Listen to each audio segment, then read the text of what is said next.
Good afternoon. As it is 5:30 p.m., I will call this City Council meeting of February 17th, 2026 to order. We acknowledge that this meeting is being held on the ancestral lands of the Coast Salish people. We pay our respect to those past and present. Tonight's invocation will be led by Pastor Sam Giles of Living Faith Church. If we could all please stand for the invocation and then remain standing for the Pledge of Allegiance.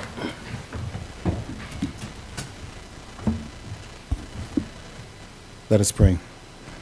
Loving Creator, we pause to center ourselves in gratitude for the diversity of gifts and talents represented in this room. As we gather, we ask for wisdom and insight in our deliberations, that our efforts might strengthen our businesses and uplift our community. May we be driven by a spirit of innovation and a commitment to service, ensuring our work fosters prosperity for all. Guide our decisions towards justice, equity, and lasting success. Amen. Amen. Please join me in the pledge. I pledge allegiance to the flag of the United States of America and to the republic for which it stands, one nation, under God, indivisible, with liberty and justice for all.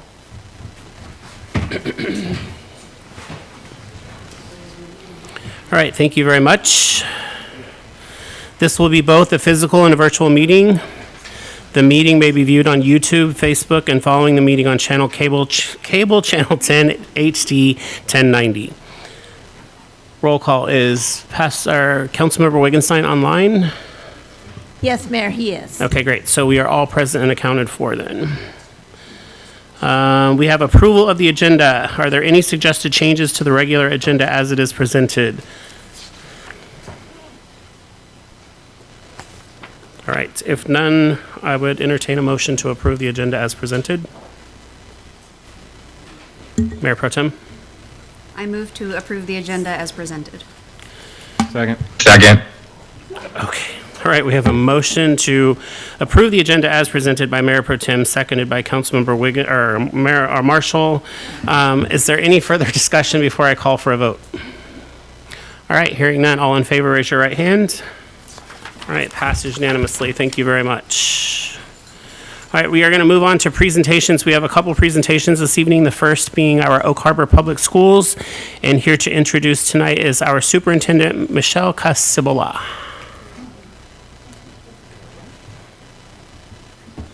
Well, hello, everyone. Can you hear me okay? I am here tonight to do something a little unusual. I usually come and do a State of the School once a year, but we'll be doing that later this spring. But I wanted to come and give recognition to our partnership that we have with our City Council, as well as members of the city. I know our work is very hard. We get a lot of pressure and a lot of demands, but I can tell you we are stronger when we work together as one Oak Harbor. And one of the things that we have, it's tenement to our work here in Oak Harbor, is supporting each and every student. And we couldn't do that without the work of the city. In particular, we have two new schools that are being built in Oak Harbor, and one is being built on Regatta. And I want to thank you both for all of you, including our police, who have been amazing in allowing us the opportunity to really look at traffic patterns when we designed the school that's on Regatta as well as Crescent Harbor, and our continued work that we always think about the whole community. So when we think about servicing students, our job as Oak Harbor Public Schools is to serve them from the moment they leave their door to they arrive at school, during the school day, and to the moment that they get home. So doorstep to doorstep is what we do. It's our paramount duty. And to do that without having partnership with the city would be impossible. So I want to say thank you so much for your partnership. And I'm going to introduce our Director of Facility and Maintenance, Brian Hunt, because you could be the doctor. I think that's me. But anyway, would you like that title, Brian? To talk more in depth about the partnership that we appreciate with the city. And I have a little gift for all of you as well. It's the voices of our student and what holds us together as one Oak Harbor.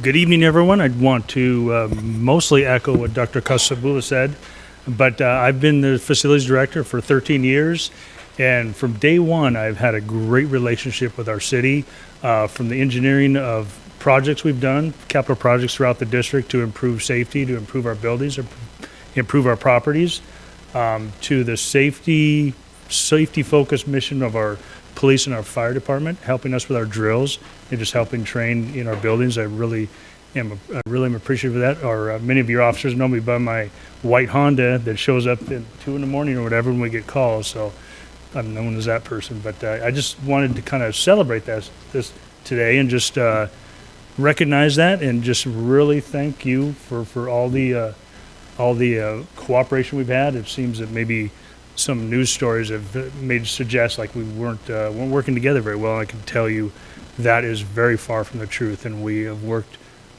great with the city, and we continue to do that, and we hope to do that for many, many more years. Thank you. Thank you very much. So, Michelle, I just want to say thank you to you. It's a pleasure working with you. You have an amazing board. Congratulations again on all of their achievements and what they're doing for you guys. And it's just so exciting to see all the things that you're doing within the school district for our community. So we are very fortunate to have you. So thank you very much. All right, we are going to move on to the next presentation, and that being Island County Public Health. And we have with us Sean Morris, our Public Health Director this evening. Sean didn't get enough of me this afternoon at the Board of Health meeting for the county, so he's here to present tonight. So Sean, welcome. Thank you, council members. Thank you, Mayor Wright. I look forward to speaking with you today about the services of Island County Public Health. Thank you so much for your time and the invitation. We are an interjurisdictional department, so we work within the city, and today I'm going to share some of our services, some of the work we do in the city and in the surrounding communities. We really strongly value our relationship with the city and your teams, and look forward to continuing to build this relationship. So our mission, vision, and values: we envision a healthy, safe, and resilient Island County where everyone can thrive, and we are focused on protecting and promoting the health, safety, and resilience of our unique island communities. We serve with purpose, we champion fairness, act with community, and lead with respect. So when we think about how we define health, especially in public health, where we're thinking beyond the health of the individual to the health of the whole community, we consider health as more than the absence of illness, but the state of physical, mental, and social well-being that is supported by essential health services and community supports. We believe health starts where we live. Our work focuses on the essential programs that build a healthy community, so clean drinking water, safe buildings and environments, prevention of injury and disease, and accessible services for everyone who lives, works, and plays in our communities. We have 4 divisions. We work together to achieve our mission. We have our assessment team that work to improve the understanding of health through data and planning for informed decision-making. Our community health team, which prevents and monitors injuries and diseases, and provides direct services for people and families, including our WIC programs, and many of these services delivered right here in the city at our Family Resource Center. Our environmental public health team, which ensures healthy and safe environments and protects our water quality, includes our food safety program. Natural resources that works to support healthy ecosystems through conservation, outreach, and restoration initiatives. So we'll talk a little bit about each division. I have brief stories for each division. There's more programs than we could cover here, so I'll share a few snippets of our work. So I mentioned what assessment is focused on. One area is our Community Health Assessment and Improvement Plan, which we'll be discussing at the March Board of Health meeting. But our work is guided by the voices and values of our unique communities.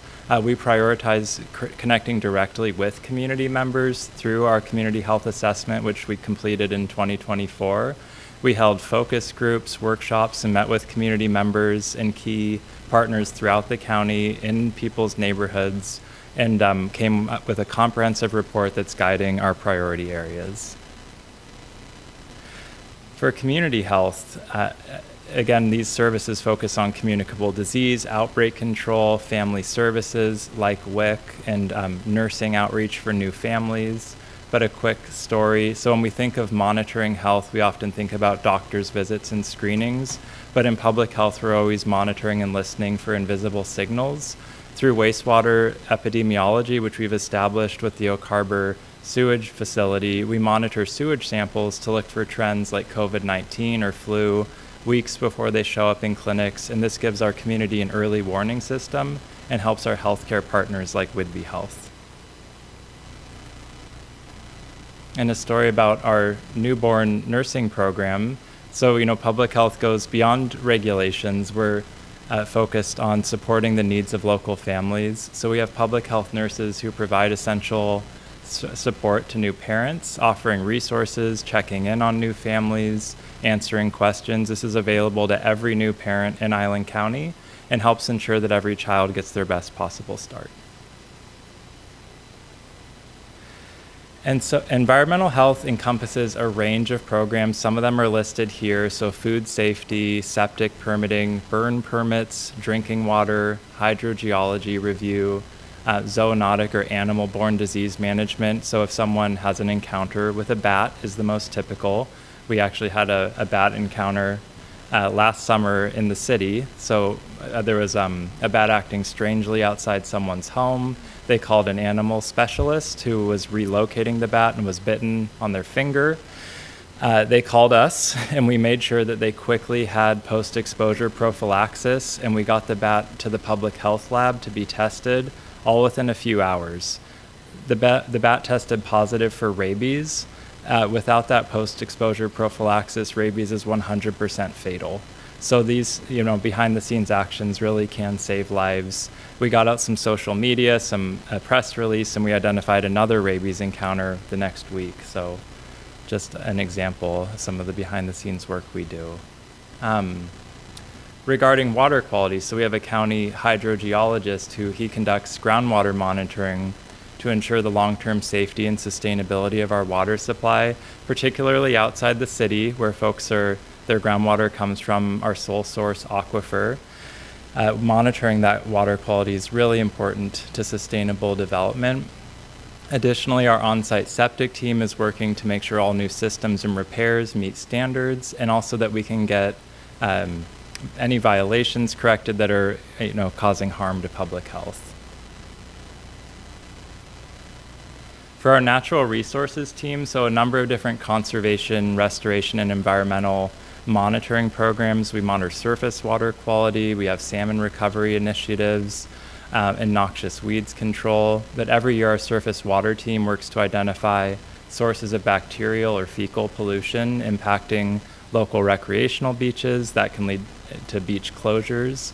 And so we focus on community education for septic system maintenance, targeted interventions to areas with the most pollution, and we're able to then successfully reduce contamination, reopen beaches to families, and support recreation. And our noxious weeds program, so we have a number of invasive weeds in the county. In particular, an invasive grass called Spartina can clog up waterways and lead to flooding and property damage, overtake tidelands, and just disrupt recreational areas. So our eradication programs has restored a number of key habitats, opening them back up to the community. So I just wanted to share a few specific examples. Our website is up to date with all of the different services we provide, some of them more or less relevant to the city or that take place within the city.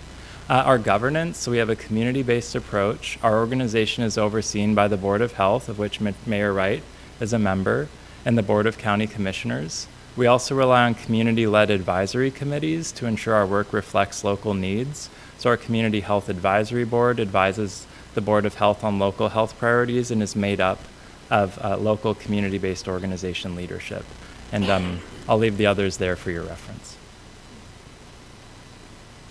So overall, we are guided by local health needs. We're committed to creating a healthy and resilient future, building essential partnerships like the one with the city, and working to deliver real value for the communities we serve. So through collaboration with partners, we promote public health, safety, and resilience. And just thank you so much for your time today and the opportunity to share a bit of our work with you. And we'll open up to any questions you might have. Great. Thank you for being here. Did anyone have any questions for Sean? All right. Thank you very much for your presentation. Appreciate it. All right, we're going to move on to public comments. Comment on consent agenda items or subjects of interest not listed on the agenda at this time. The opportunity to comment on the remaining agenda items during the meeting will be done as appropriate during those meeting items. Comments on public hearing items are heard during the portion of the agenda.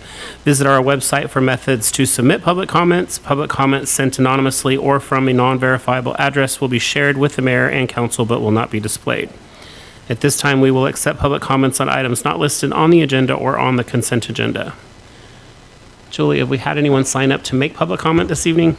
Yes, Mayor, we had 2 individuals sign in to give public comment this evening. The first is Carol Johnston regarding tennis courts. Great. So Carol, if you could step forward, state your name and address, and limit your public comment to 3 minutes, please. Hi, thank you for seeing me today. My name is Carol Johnston. I live on 19 West Troxel Road. My concern is the article in the paper about the tennis courts being possibly converted to pickleball courts. We're avid tennis players, or we'd like to be anyway. We have 2 public courts available right now, and we can play at the high school when the kids are not playing, which is they are playing often. So, and then during school time, we don't have those.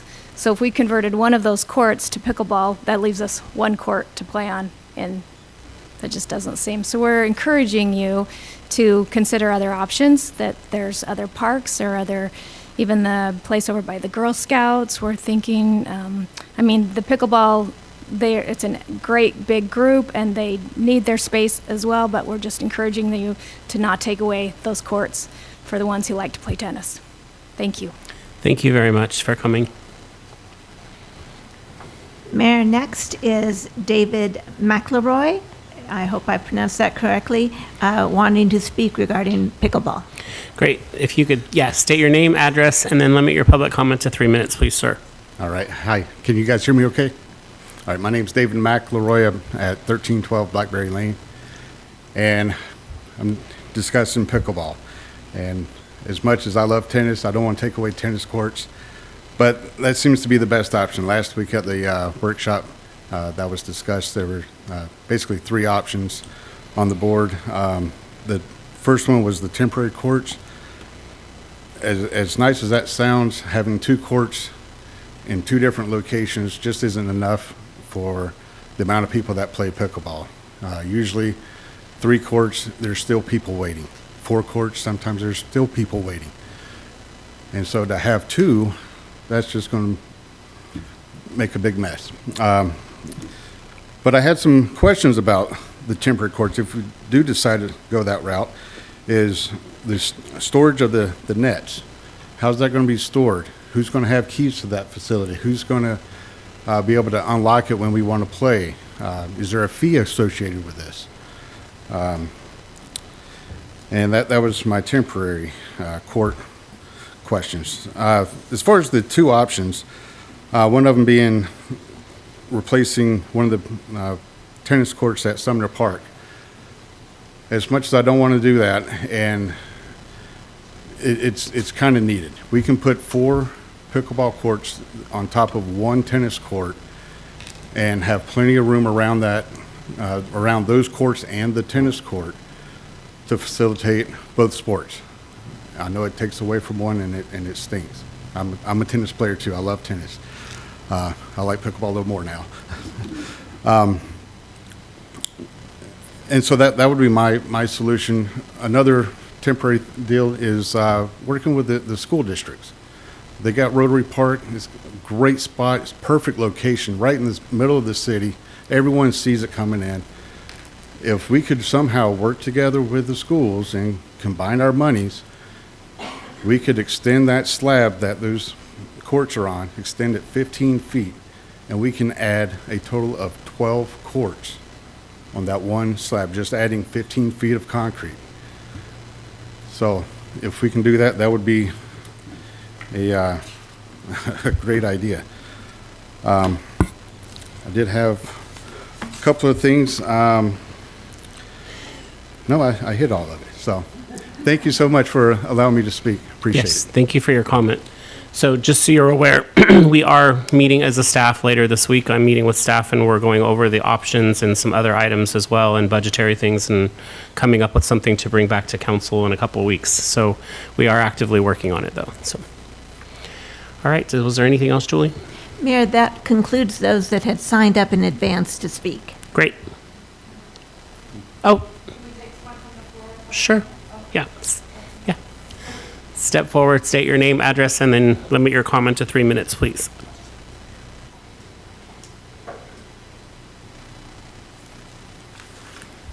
Good evening, I'm Sharon Jensen. I live at 1195 Paulnell Shores Drive in Oak Harbor. Thank you for hearing us tonight. I too am speaking about the article that was written February 14th in the Whidbey News Times saying City Eyes Pickleball Solutions. I highlight the word solutions.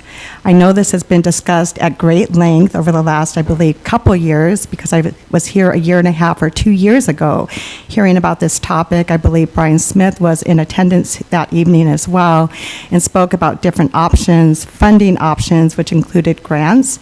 And I also understand that it is a little bit of a webbed situation with the city of Oak Harbor and the Oak Harbor School District regarding some parks property. So I believe we want to work in the spirit, as Michelle Casabula just said, in the spirit of One Oak Harbor and find good solutions. I am all about a win-win situation. When it's a two-sided coin, when it's a community, it needs to be win-win-win-win-win for everybody. And even though it's difficult, pickleball is indeed the fastest growing sport. But tennis has been around a lot longer, has greater viewership, has been professional since 1968. Pickleball has been professional since 2019, with 2021 being the first tournament.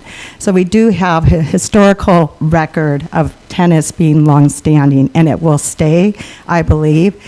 Carol and I have played tennis the last 5 or 6 years, at least once a week over at Sumner Park, and we love it. Oftentimes we share the court with another tennis couple or whatever next door playing next to us, so both are being used at the same time. And last year we were unpleasantly surprised with taping on the court, which is adjacent to the street of Regatta. And that colored tape sat there for a few weeks. We were playing next to 4 gentlemen, one of whom I know, and that court being turned sideways, that pickleball, ball is coming your way as you're playing tennis, is also very noisy and is obnoxious if you're not playing it, right? So I don't think that's a win-win-win situation for tennis players or pickleball players myself.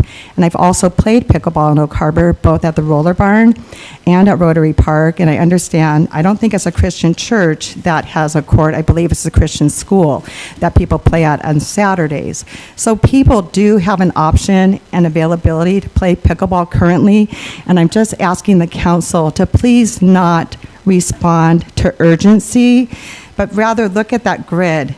The first priority is urgent and important. It's over there high on letter B on the ABC grid.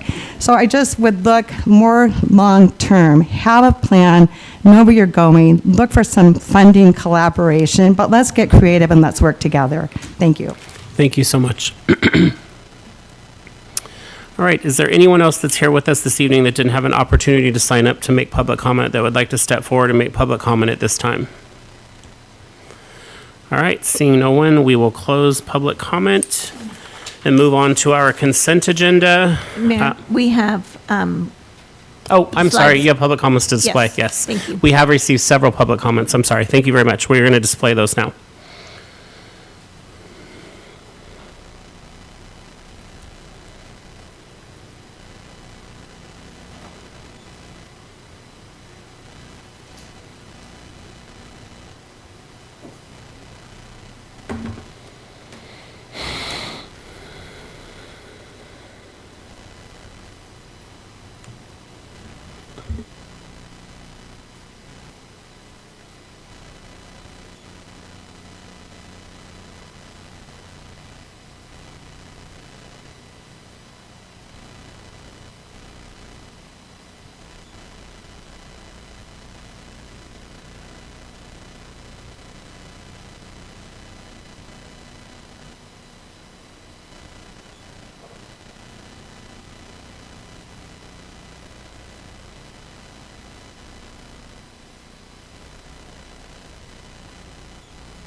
All right, thank you very much. So now I will move on to the consent agenda and call for any objections or changes to the consent agenda. And before I do so, I just want to point out that there is an item on here for the Oak Harbor Creative Arts Foundation Memorandum of Understanding. And in full disclosure, I used to be on the board of directors for this organization. I'm currently still listed as the registered agent because I helped file the articles of incorporation and get their 501c3 status. Started with the state of Washington. I am no longer affiliated with the organization, even though it's listed that way with the Washington Secretary of State. But I just wanted that on the record for full disclosure. So if there are no objections at this time to the consent agenda as presented, I would entertain a motion to approve. Yes, Councilmember Peterson. You got it right. I move that we approve the consent agenda. All right. Second. All right, we have a motion to approve the consent agenda as presented by Councilmember Peterson, seconded by Councilmember Marshall. Is there any further discussion before I call for a vote? Hearing, seeing none, all in favor, raise your right hand. Passes unanimously. Thank you very much. We will move on to mayor and council comments. Bear with me. We're going to go through a lot of comments. His kids' preschool visits the clean water facility. They learned all about biosolids and got to take a plant home. Our Public Works Director, Steve Schuler, and said it's great to see Public Works staff working with the next generation in our community. Special thanks to Ruth Bell, Jezere Parker, Kendall Sullivan, and Jack Robinson for engaging with the kids. This is just one of many examples of our city staff working with the community and doing a fantastic job on a daily basis. Legislative session update. We are 30 days into a 60-day session that we are monitoring closely. There are a number of topics that are critical to Oak Harbor and other cities in our state. We are very concerned that the governor wants to sweep $75 million from the Public Works account. These funds are critical to cities. We utilize them for major infrastructure projects like water, sewer, and transportation. I signed on to a letter urging the governor to leave the funding intact. Another critical bill is the tax on millionaires. While the bill has many hurdles, it does include using part of the revenue to fund public defense for cities and counties. I sent a letter in support of the funding to cities to the Ways and Means Committee last week as public defense costs continue to increase year over year. That bill is currently sitting with the Senate. Police Chief Tony Slowick testified in Olympia last week on 2 public safety bills that will impact Oak Harbor. We will continue to monitor other bills that are important and are working with our representatives closely to ensure our voices are heard. I met with Chief Slowick this afternoon. We had a discussion and an update on one of the bills that we're watching closely, and I think that's going to vote either this evening or tomorrow. So. Water rescue at Oak Harbor Marina last week. Duncan McPhee and Danny Ledgerwood performed a quick, efficient water rescue for a marina tenant who fell into the water while working on the back deck of their boat. Shout out to our staff who were able to assist by pulling the ladder from the owner's swim step and guided him as he climbed out on his own. Parks and Recreation Director Brian Smith said staff acted swiftly, effectively, and as trained, and this was the best outcome possible. It is a sobering reminder for all of us who use the marina and how quickly things can change. The family was very grateful and called Director Smith to compliment staff and their training. Arts Commission student rep shares their painting. Reese Wassinger, student representative on the Arts Commission, shared her painting as she was reappointed this week. Her wonderful painting will be submitted to the Veterans of Foreign Wars art competition next month. We wish her the very best. 2026 Law and Justice Day. Police Chief Tony Slowick attended Law and Justice Day in Olympia and joined law enforcement leaders to collaborate on ways to enhance public safety. City of Oak Harbor Directors Retreat. We've scheduled our annual Directors Retreat for Friday, February 20th. Our topics will include planning, leadership, and delegation. We have a great team here in Oak Harbor, and I'm very excited for us to get together and talk about the direction as we move forward into the last 2 years of my term, or the last, year and 8 months or 9 months now. All right, the Wright Blend, informal coffee and conversation with myself and staff. This month at Regency on Whidbey, 1040 Southwest Kimball Drive, Friday, February 27th at 10 a.m. Thank you to our residents for asking hard and well thought out questions.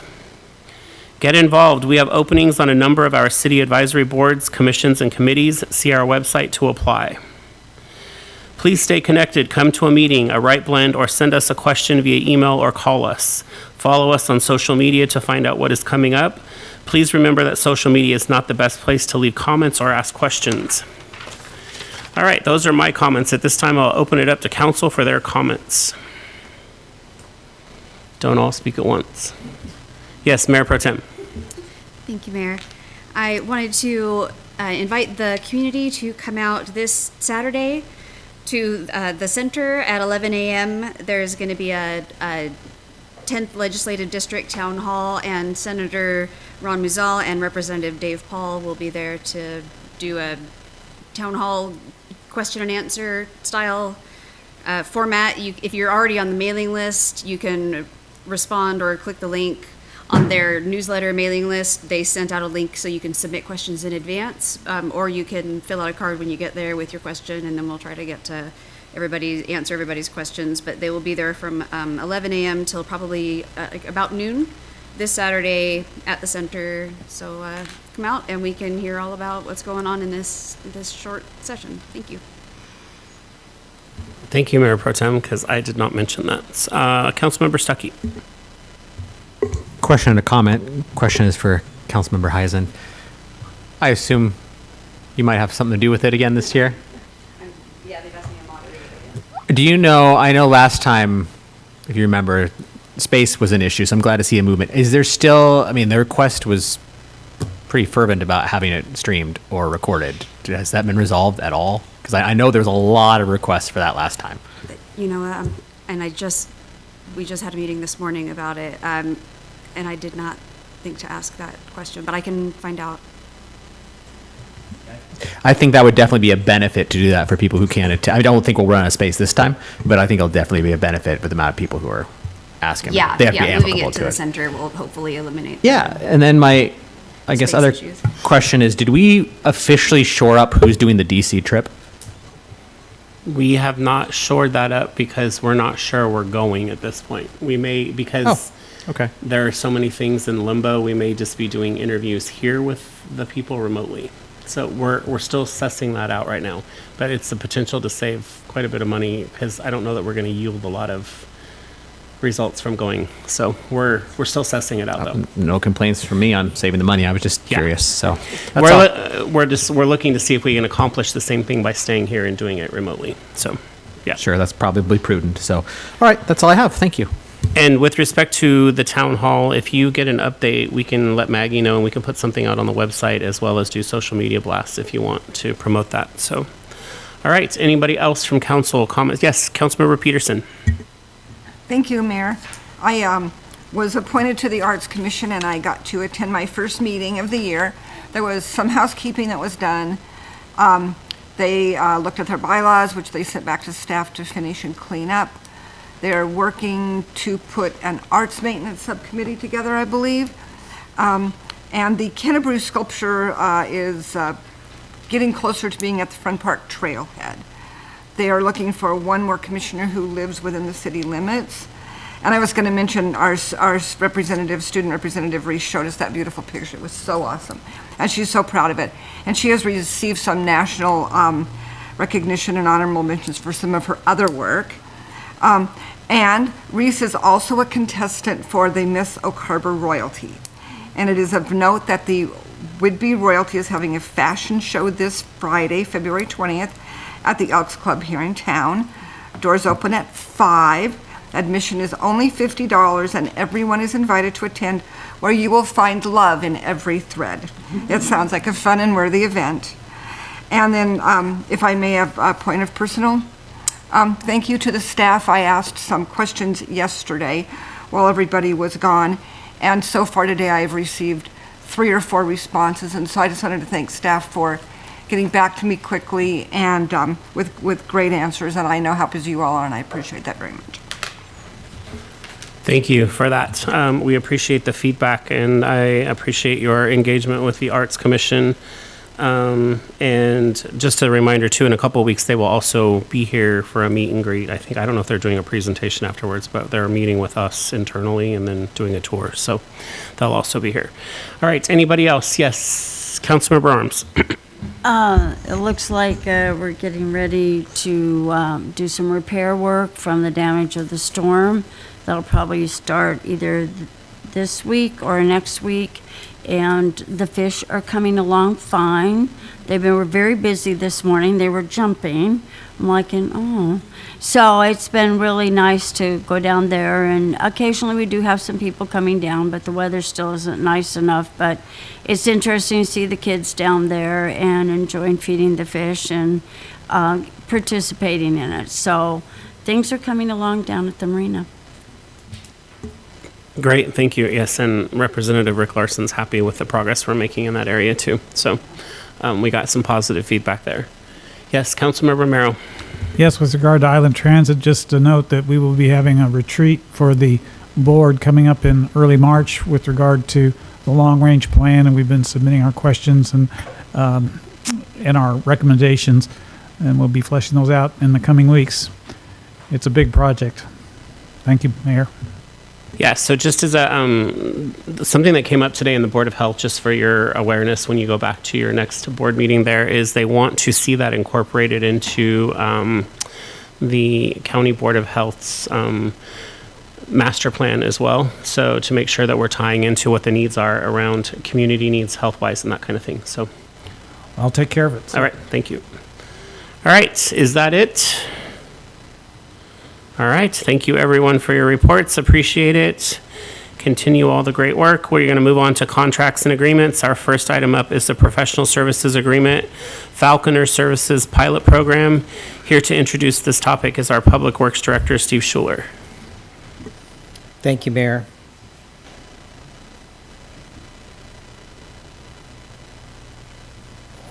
All right, good evening, Mayor Wright and council members. For more than 4,000 years, humans have partnered with animals, birds, and nature. Long before modern technology, trained raptors were used to protect crops, manage pests, and keep settlements clean and healthy. Falconry is one of the oldest cooperative relationships between people and wildlife. Not about harming nature, but about restoring balance. What we are proposing tonight is actually a very old solution to a modern municipal problem.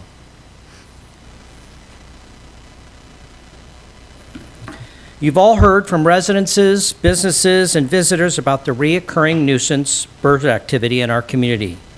The impacts are visible and persistent. Accumulated droppings in public areas, reduced cleanliness, and complaints.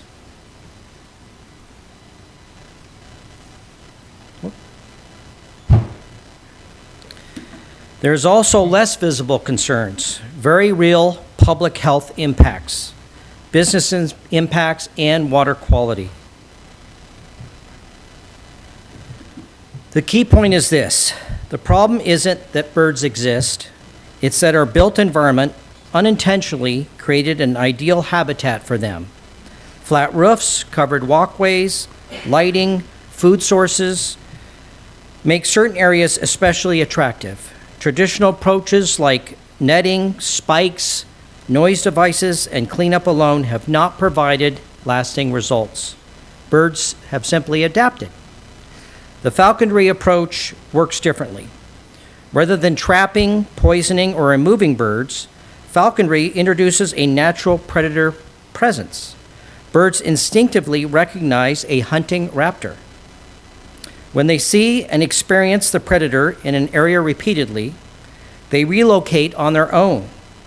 It is humane, non-lethal, environmentally responsible, and has been successfully used in other cities and ports. We are not eliminating birds.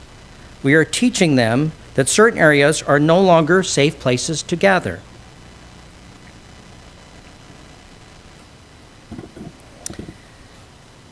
The pilot program would run during the peak season, which is March through July of 2026. A licensed falconer would visit 2 to 3 days per week using trained raptors.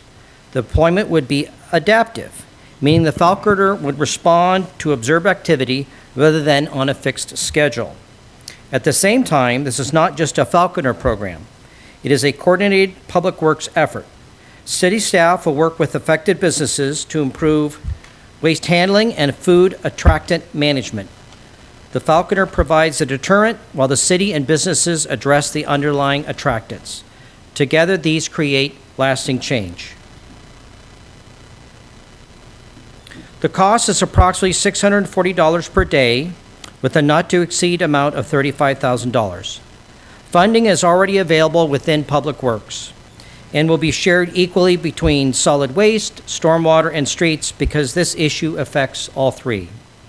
In many ways, this is similar to how Public Works responds to deer or other animal impacts on our roadways and in our public areas.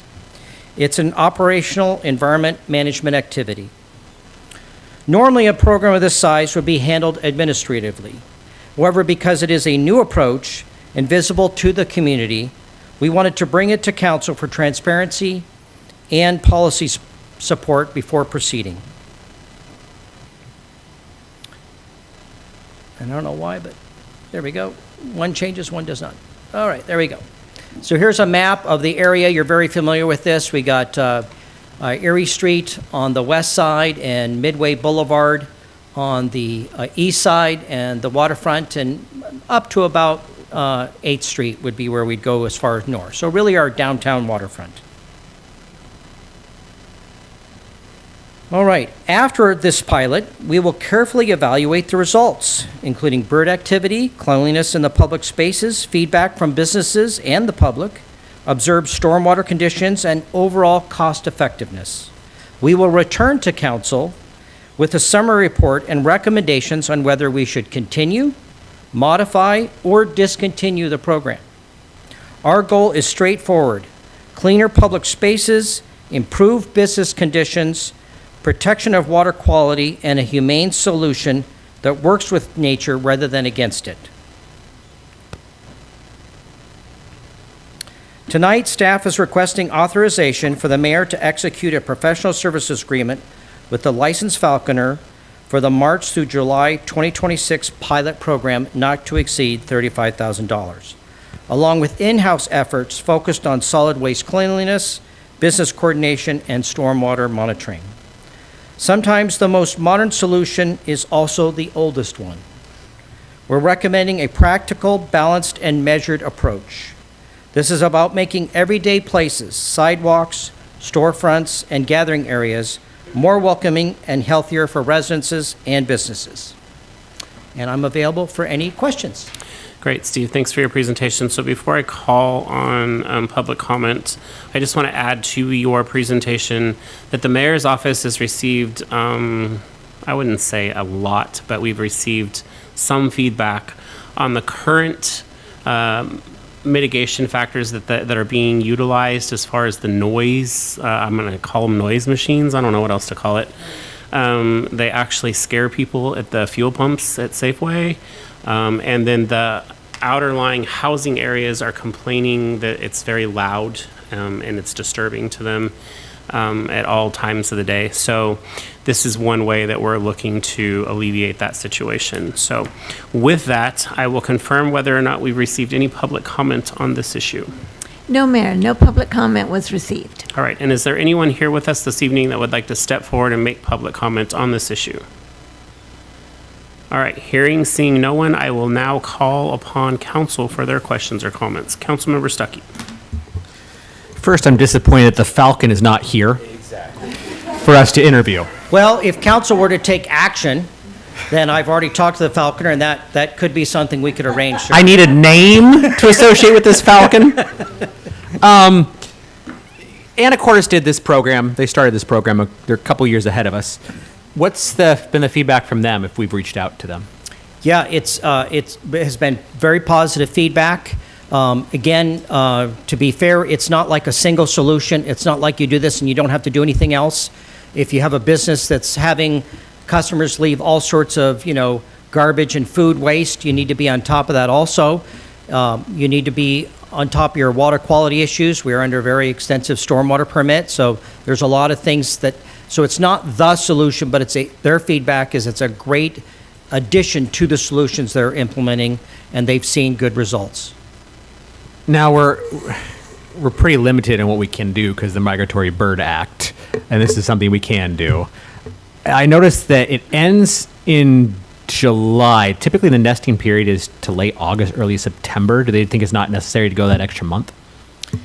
Based on their feedback, and I don't want to qualify myself as a Falconer expert, and that's why we have this pilot program, that really by the time you get to end of July, most of the good work has been done. So it's kind of a less return on your dollar, I guess, to continue. But that's something we can look at to really see, again, what council would like to do in the future, what's been the feedback from the pilot. So all of that is adjustable. Speaking of the pilot, I'm looking at the geographic area that they would be concentrating on. Could we go back to that map, Tim?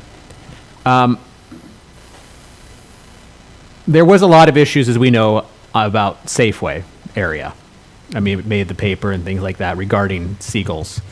And I'm looking at this area where the Falcon is going to be. Is the idea that by the Falcon going there, just the area in the yellow is kind of going to be the test area where they're going to move to the other areas? Or by having the Falcon there, is it less likely that they'll be in the whole region? What the Falconer told me is that they can do their work from the ground. They have done that before. But what's best is if they can get on some of these larger private businesses. So as part of this, staff will go out with them. They'll go out and we will knock on business doors, especially those larger roofs that you can see even from that map. And they'd like to get on top of those roofs. That really helps send a clear signal that if that Falcon is there and puts them up high. And so you can kind of almost see where we're going to be just based on the largest roof areas throughout that area. So we'll try to spread our time and see where the impacts can make the most difference. But we'll be working with those businesses to see which ones will have easy access and which ones allow us up on top of their roof. Did that answer your question? No, let me rephrase it a little bit. Okay. So you're going to be the Falcon. We're going to name it. We're going to call him Freddie the Falcon. Freddie is going to be in the yellow highlighted areas where Freddie's going to be launching from. Is that correct? The highlighted? No, I'm sorry. The red is just SR20 and the yellow is just Pioneer and Bayshore. I was just highlighting those streets. I'm sorry. Okay. Oh, okay. Yes. Okay, I'm just sorry. highlighting the streets. I thought they were going to be on just the yellow portion. No. Everything on this map will be our area of focus. Oh, okay. Once you kind of get beyond this map, thank you for clarifying that. I should have put No, that's okay. labels on my street markings. So I will say, full disclosure, I have, as I've mentioned many times, I have a business down there. I did not realize when I purchased that business in April how bad it was when it got to the nesting period. The amount of complaints, the feces, the trash the smell. And a lot of people were quick to try to blame the treatment center, and no, that was the seagulls. So I think this is a wonderful step. However, I have made comments and inquiries many times about mitigation options, and so on this one, I will abstain from voting just because I feel like I had a little part in it. So, but I appreciate it, and I'm all for it. They can come onto my roof anytime. Yes, Councilmember Peterson. I love the idea. I wondered why we weren't doing this a long time ago. We have a local falconer who actually trained the Atlanta Falcon. And so it's not this falconer, but falcons are a great idea. Where are the falcons going to chase the birds to? Because, we also have other things beyond that. So when the falcon area is not safe, where do the birdies go? That's a good question. I think, in essence, what I have learned, and again, it's hard because I'm not an expert in this area, but this is going to be a pilot, and we can bring more information together on a lot of those good questions. As I understand it, we have created an unnatural environment, so we are more attractive than we would be, right? And so this is really kind of restoring balance. So instead of the seagulls thinking, okay, this is an easy place to get food and to be safe and to go hang underneath the roof line and, so now they will be restored back to that balance. And I think, where exactly each one of them goes, no one's quite sure, but they'll be where they should be. Yeah, and I'd be careful promising bringing back that information. I think those exit interviews are going to be a little hard to conduct. So, Councilmember Arms. I have a good idea where they're going, but I just won't say it. I'll keep that secret. Yeah, and the other thing I'd mentioned before, you can see a lot of people down in the parks feeding the birds, And maybe we need some kind of sign to say, please don't feed the birds, because I've noticed a lot of that. And, you know, that doesn't help our problem either when they've got a whole bag of bread or whatever they've got, so. Thank you, Councilmember. That is the number one feedback I've gotten just since people have been aware that we're bringing this up, was just signage and things like that we can do to educate people that they're creating an unnatural issue, yes. All right. Anybody else? Councilmember Romero? No? Okay. All right. If there are no further questions or comments, I would entertain a motion.